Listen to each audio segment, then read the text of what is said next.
Welcome to Neurodivergent Pulse, where we explore the often misunderstood world of neurodivergence with experts, parents, teachers, and therapists. Grounded in lived experience, each bite-sized episode gives you something practical to try. I am your host, Laetitia, AI expert, neurodivergent mom and founder of Understanding Zoe. This podcast is recorded on Daryl country. I acknowledge that sovereignty was never ceded. It always was and always will be Aboriginal land. Hello, Corinne. Welcome to the Neurodivergent Pulse podcast.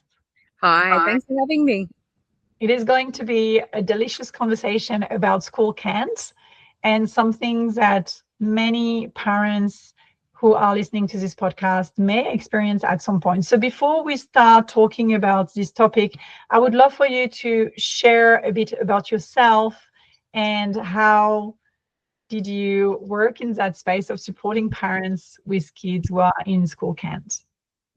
Yes. So, unsurprisingly, I am one of those parents who've been down the school can't pathway.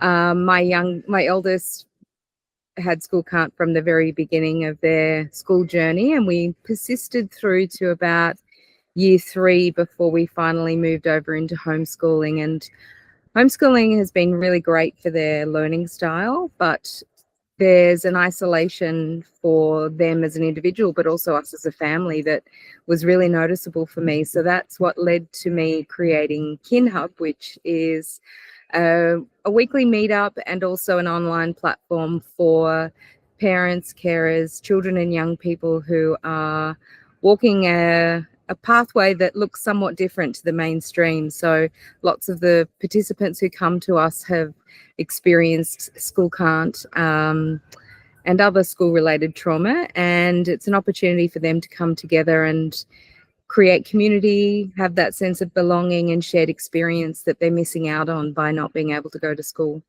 Mm-hmm. And I loved how when I landed on your website, it felt coming home, this understanding of the reality that we experience. So when a child is unable to attend school, this school can't, what's really happening beneath the surface? And what is this? Can we help parents who may not have ever experienced school can't, or those who are new to this, or even those who are experts at school can't? Like, what is happening? Well, I think, we first of all need to understand that it's not laziness or defiance. These kids and these young people, they really cannot attend. I remember one young person told me that it's a bit like walking through the school gates, and it just feels like every cell of their body is screaming, "This is not safe, not safe." And they're not sure why, but there's a message coming through their nervous system, and they just cannot go any further. It's a survival response. It's not a choice by these kids to not attend. Yeah. It's a really tricky one, and for parents who haven't had that experience themselves, it's really hard to understand and to come at with empathy. Yes, for sure. The laziness and defiance is often something that people will mention, how then as parents they may feel a guilt towards pushing so hard that then the child hits the state of burnout and breakdown. Would you like to share a bit more about some of those first signs that parents that you've seen coming through KinHub may have missed, or how parents can support their children before they hit that burnout stage that can happen with kids when they are in school can't? Yeah, definitely. I think there are, when I look back on our experience and also hear the experience of other people that I speak to about this, there's definitely some consistent clues. And I think things like stomach aches, tears on a Sunday night, sheer exhaustion after school. I remember my own child holding it together, and as soon as they got in the car, it was just this total collapse, and that's often called restraint collapse, because they've been holding it together for the entire day, and all of a sudden they're in their safe space with their safe person and they just collapse. And so the behaviors look like, you know, what some people would call a tantrum. They're very definitely not. It's a nervous system that's in total overload and is just absolutely leaking out. And so that kind of thing is a really indicative sign.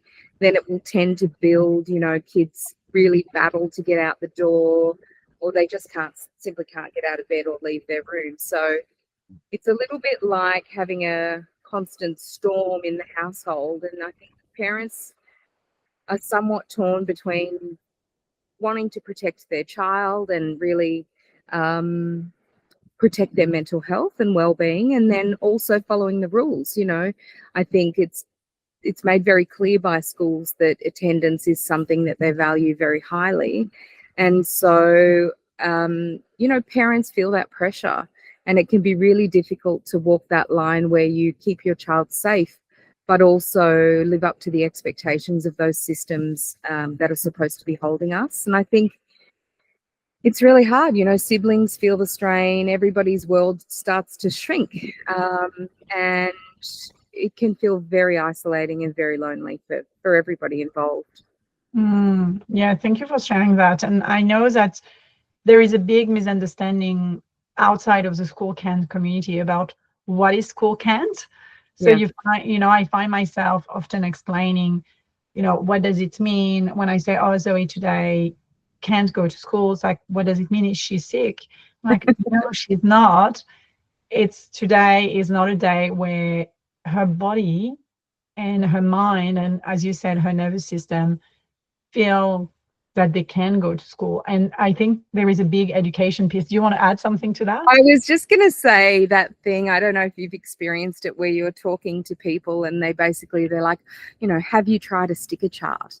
Or they give advice that they feel like is going to be really helpful, but it's like, we've tried everything. It's like this, you know, it's not that we have not, you know, provided the opportunity to parent these children. It's just that it's like they're the canaries in the coal mine. They sense that something's not quite right about that school environment, and they just cannot push through. And I think it's probably a good opportunity to also say that, you know, for us at KinHub, and certainly I have seen also the figures in terms of neurodivergent young people and children, there's an overrepresentation of neurodivergent children in the school can't systems. So it's a really, yeah, it's a really challenging one to look at and look at whether our systems are being inclusive, and whether those are some of the reasons why our neurodivergent young people are experiencing school can't.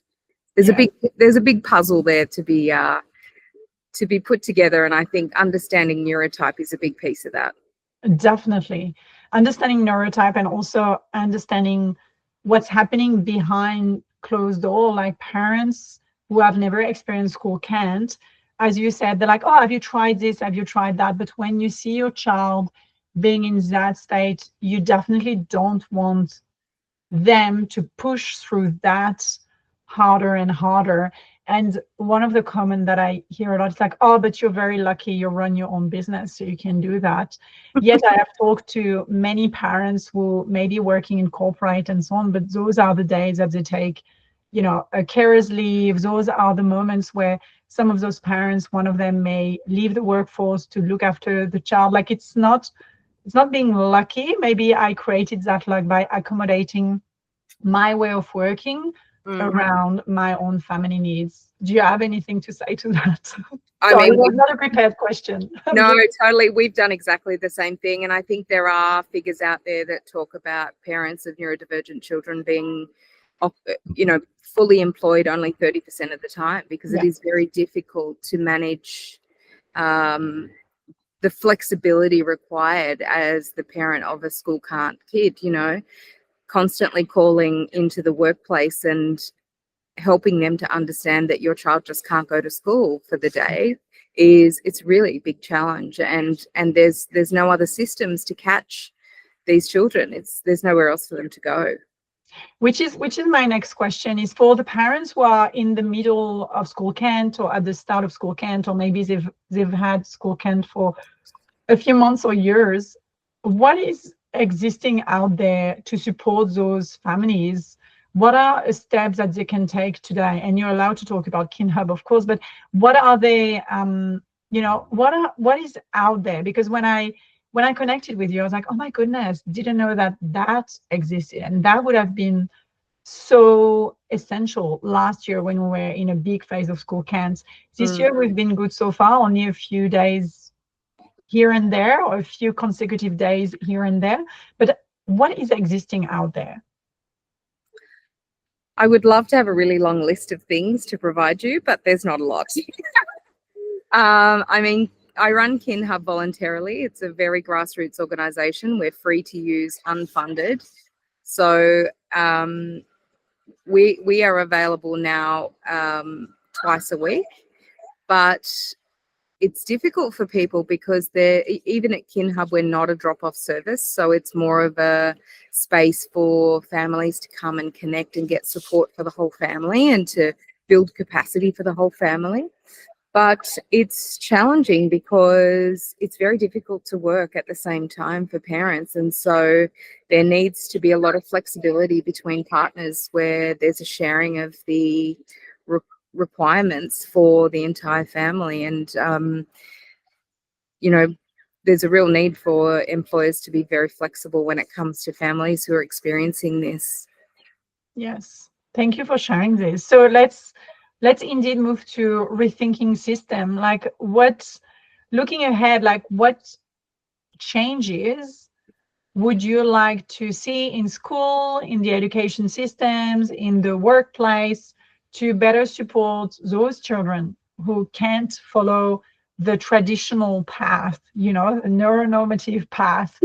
Pathway of you go to school and you sit at a desk and you stay there from 9 to 3, and then, I think that question alone could probably be its own podcast. But I guess just before we touch on that, there's probably a few other practical things. I didn't give necessarily a lot of options for people to get support, but I think for families who are experiencing this in very early days, I do think it's really important to take the pressure off.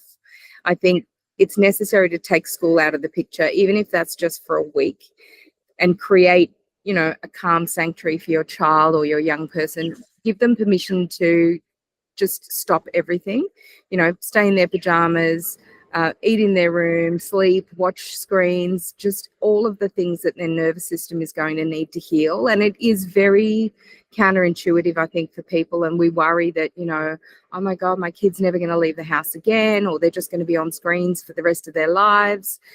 But I think I've seen it enough times to know confidently that the pathway out of burnout for children is a total reduction of demands. And it's not about reducing demands and never reintroducing them, because I don't think we want to set our kids up for that. But it is about understanding that their nervous system really is in distress. And the best way out of that distress is to take away all the demands and allow them to heal, and then gradually to reintroduce those things that they have capacity for. I think when you're in that calmer space, you can then think about what the next steps are. A GP can give you a medical certificate for, even if it's just anxiety, it would be sufficient for short-term solutions. There is a New South Wales Department of Education form where you can get an exemption for attendance for 100 days. And that exemption is very much geared towards children who are athletes or perhaps pursuing creative arts and may have external responsibilities in addition to their education. But there is also a sort of an other reasons category, and I would push people to discuss that other reasons category with their principals so that you can really create a little bit of space without that pressure of schools, because obviously schools have their own requirements that they need to meet in terms of attendance. And so coming to a legitimate space for some breathing room can be really helpful. I think also, joining Facebook pages like School Can't Australia and joining KinHub AU is really helpful. There's people there who've walked the path before and can really help to create that feeling of support and to understand that you're not alone. And I think then you start to move from that space into the space of advocating for your child. And it's hard when you're, advocating for your child not to come at it from an adversarial position. But I think approach from a collaborative position, assume that the teacher wants to make it work, and use things like Understanding Zoe to help those teachers and those people who are in constant contact with your young person to understand what they need, what sort of responses are not going to trigger those nervous system reactions, and what are actually going to help to create that relational safety to get them through the door and to help them to stay there. So I think in terms of rethinking systems, I mean, there's so much work to be done. I think it's interesting. I think we're probably doing more work in inclusive accommodations for neurodivergent people, in particular around workplaces and even universities. We've actually got a young person at KinHub who's studying at university and who said to me the other day, it's just so great. I get all of these accommodations just automatically. There's no battle for these things, which I thought was really promising. That's great. I think in terms of schools, we still need to see a shift from compliance to flexibility.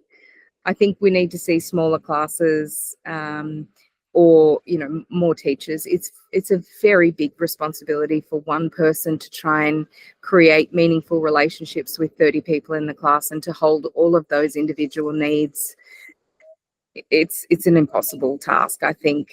I think sensory friendly spaces are really important too, and hybrid attendance. I think it would make a massive difference for so many of our school can't kids if they could attend for a couple of days, and then when they've reached capacity, have that day to reset and to empty the bucket before they actually go back, and that process of overwhelm, just sensory overwhelm, even demand overwhelm, all of those components start to fill the bucket up again. So I think, that capacity to have a hybrid attendance would be a really huge positive shift for our families. But I think overarching all of that is a changing culture, particularly for schools, where well-being and belonging come before grades. And I think we're still a way off, unfortunately, there. We're still sort of at that stage where the policies that exist both within the schools and then broader at a state level are all about punishment. And in terms of absence, we're not asking questions around, what could support this child to actually re-engage and get back in the classroom in their own way. We're stuck at this idea of how can I get them through the door? And I just think as long as we're looking at it from that lens, and if that's the goal, we're never going to achieve what we need to. I love so many nuggets of gold there. Thank you for diving deeper around the practical guidance. I think everyone will appreciate that. And then going into the system, everything you said, I love what you said around the compliance space and how, right now having too much focus on compliance means exclusion for many of our children. And I love that now universities are starting to be more inclusive. So hopefully we'll trickle down and go back to high school and primary school, because that's really needed. Even at daycare stage, I remember Zoe was so little, but she had days where, we just couldn't drop her at daycare. It was just, she would, in her tears, in the way she would grip me, in the way that I was like, okay, so not today. Not today. You have those moments where no, not today. Today you're not going. Today. And I think, just to give everybody the permission, I guess, to listen to their children on those days. You don't need to push through. Listen to them. They're very clearly telling you that they can't. And I think, we very much live in this culture of just kind of push through, and that's gradually changing. But I think for our kids, the expectation to, just push through and just get in there and, not listen to your body. If somebody was in a workplace that was making them feel that distressed, we would never suggest just to push through. Yeah. So I think, rethinking how we come at those subtle signs and the not so subtle signs from our children as well. Yeah. And what you said also about giving them a day to empty their bucket, it's really what we started doing last year when Zoe was clearly expressing that it was too much Yeah. going to the classroom. And so we have like we had this agreement as, you know, when you can't, you can stay home, and those are the day where you can refill and where you can recharge and so on. And so now that when she's asking, we're not scared that she's going to do, you know, a whole month Yeah. or a whole year. It's going to be those days where she needs, and maybe it's 3 days like it was at the end of the term, maybe it's 2 days, maybe it's a day here, maybe it's 5 days. But just, you know, what you said around giving permission to parents to listen to those early signs, and also then find KinHub or other groups to support you, because it's, as you said, it's very isolating, and a lot of people don't understand and really judge us around, oh, you're just letting everything flow. And Yeah. I'm French, right? And lots of people who are my friends in France, it's really strict education in France. It's very, very different. So they all think that I'm just letting everything go through, but no, it's just I'm listening to my child. So yeah. Yeah, and that can be a really hard place to trust yourself on when all the external signals Yeah. are, you know, really questioning your judgment. But I do think it's interesting too when we think about our kids. I mean, most of the kids experiencing school can't that I know actually do really want to go to school. And Oh, so it's not that they actually don't want to go. It very much is that they can't. You know, most of the kids I know really love being at school. They love, you know, connecting with their friends. They love what they're learning. They're interested. But there's just, it's too much. The capacity, it's just, you know, the bucket overflows very quickly. yeah, the zoo, as they call it. It's like a zoo. It's too loud and everyone runs everywhere. I can't concentrate. So yeah, it's very interesting. I know. Okay. I'd like to give every school teacher $1,000 budget to just put a sensory space in every classroom. It would make such a difference, and it would be such an easy solution for so many kids just to be able to use that space to decompress. I love that. A decompression room in every class, every Yeah, school, every space. absolutely. That's a good magic one. And Yeah. I love it. So we always love on the podcast, I always love to ask like a quick fire question about yourself. But this one is, what is your favorite memory with your family or with the family that you've supported through School Can't? Look, I mean, I think my favorite memory is just of one young person who had come to KinHub for, you know, it was the first time that they'd really reconnected in a group setting since being out of school for a few years. And they kind of were in the background for a little bit, and then they started to engage with our drama class, and then they were consistently showing up for the drama class, and they were first in line for the class. And then I had a conversation with them, and they said to me, it's really the first time that I've felt like myself again. And I think that moment of being seen and feeling safe is everything as to why KinHub exists. It's very much about children, young people, and their parents, you know, who are often late diagnosed neurodivergent people, coming in and being themselves, unmasked, you know, acknowledging when we've got capacity, you know, advocating for ourselves when we don't, stepping away as we need to, creating boundaries, and helping these young people to understand that their experience is still really valid. So it's been great to really hear that consistently from young people, that they can just show up as themselves. It's amazing. I just love what you do, Corinne. It's so beautiful. So for anyone who is listening to this podcast and they live locally, where Yes. can they find KinHub, or how can they connect if they don't live locally with anything that you offer online? Yes, so they can definitely come and visit us each Tuesday down in Marrickville. Just jump on the website, which is kinhub.org.au, and you can find all the details on there. We've also got a Facebook page, which is KinHub AU, and there's an opportunity at both of those locations to make a donation as well if KinHub is something that you feel connected to. As I said, we're very much a grassroots charity. We don't get any funding and we're free to use, which is not a great combination, but is very definitely inclusive and helpful for many of our families and makes it possible for them to attend. But yeah, very definitely get in touch through any of those channels and pop in for a visit. There's no obligation to sign up or to stay for the whole time or commit to a term, come back, any of those things. You can just pop in, you can sit outside or sit on the sidelines and see if it feels like the right spot for you, and just gradually build those connections. Thank you. Thank you so much, Corinne, for your time today. My pleasure. Thanks so much for having me. Okay, Zoe is joining us now for her quick pulse check. Zoe, have you ever experienced school can't? Yes, I am in school camp today, actually. Yes, you are. So we're recording this quick pulse check with you.